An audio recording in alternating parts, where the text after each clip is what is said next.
Uno de los hechos innegables del Porfiriato es que México vivió un desarrollo económico e industrial sin precedentes hasta entonces.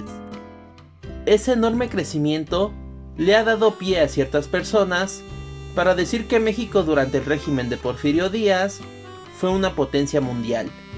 A veces se dice que a los niveles de Francia, el Reino Unido o los Estados Unidos. Pero, ¿es cierto eso? ¿México fue una potencia durante el Porfiriato? Primero hay que entender lo que es una potencia y el origen del término. El concepto potencia mundial comenzó a usarse en el siglo XIX para definir a los países europeos que obtuvieron más poder al finalizar las guerras napoleónicas. Desde entonces, los países que son considerados potencias han cambiado. La definición más básica y aceptada es esta: un estado que tiene un gran poder político, económico y militar y, además, ejerce una fuerte influencia económica en las relaciones internacionales a escala global. Su poder se manifiesta a través de la diplomacia en el escenario mundial y en la posibilidad de afectar la toma de decisiones de otros países. Hay 4 elementos que definen la influencia de un estado en las relaciones internacionales. Fuerza militar, es decir, la capacidad de intervenir un país a través de la fuerza. Poder económico, es decir, la capacidad de generar riquezas dentro y fuera de un país. Ejercicio político, es decir, la posibilidad de crear acuerdos y compromisos con otros países. Influencia cultural, es decir, la capacidad de exportar a otras sociedades los valores, criterios y estilos de vida propios. Como podemos ver, ser potencia mundial no está relacionado forzosamente con una alta calidad de vida, ni con calles bonitas, ni con datos económicos altos. Es una clasificación que abarca otros aspectos. Y si analizamos la situación del México porfiriano, notamos que no cumple con estas características. En cuanto a fuerza militar, el ejército porfirista no era una potencia. ¿Cuántas invasiones realizó el ejército federal a otras naciones? Ninguna. ¿Cuántos golpes de estado organizó y o dirigió para derrocar a un gobierno contrario a sus intereses? Ninguno.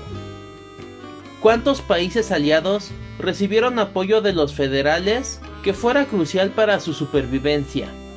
Ninguno.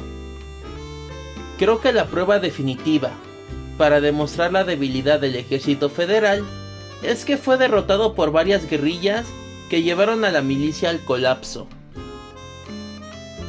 En el aspecto económico, hay que recordar que casi todas las haciendas, minas, fábricas, pozos petroleros, entre otras industrias, eran propiedades de extranjeros, tanto de Estados Unidos como de Europa, y las vías férreas y telegráficas eran construidas por capital extranjero.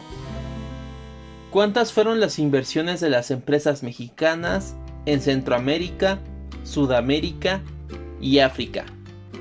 Muy pocas, si no es que ninguna, porque la industria mexicana no terminaba de crecer y establecerse. También hay que recordar que, en el gran orden de las cosas, México solo servía para proveer materias primas y mano de obra barata, como los países que no son potencia. En el ejercicio político, México nunca fue visto como un igual por el resto de potencias. Eso sí, este es uno de los grandes méritos del gobierno de Díaz: aumentar el prestigio de México a nivel internacional. Ya no era un país violento de rebeliones constantes. Era un país sólido y, al menos por un buen tiempo, estable. En cuanto a la influencia cultural, el gobierno porfirista no tuvo ninguna.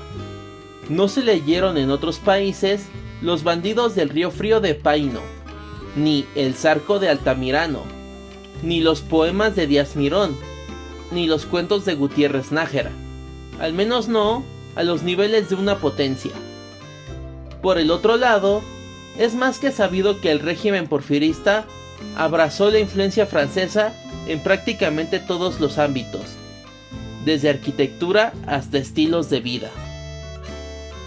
Así que no, México no fue potencia en el porfiriato bajo ningún concepto. Tampoco lo fue durante el Milagro Mexicano, ni con los gobiernos neoliberales. México no es una potencia mundial, no lo ha sido y es muy poco probable que lo sea alguna vez. Muchas gracias por ver el video.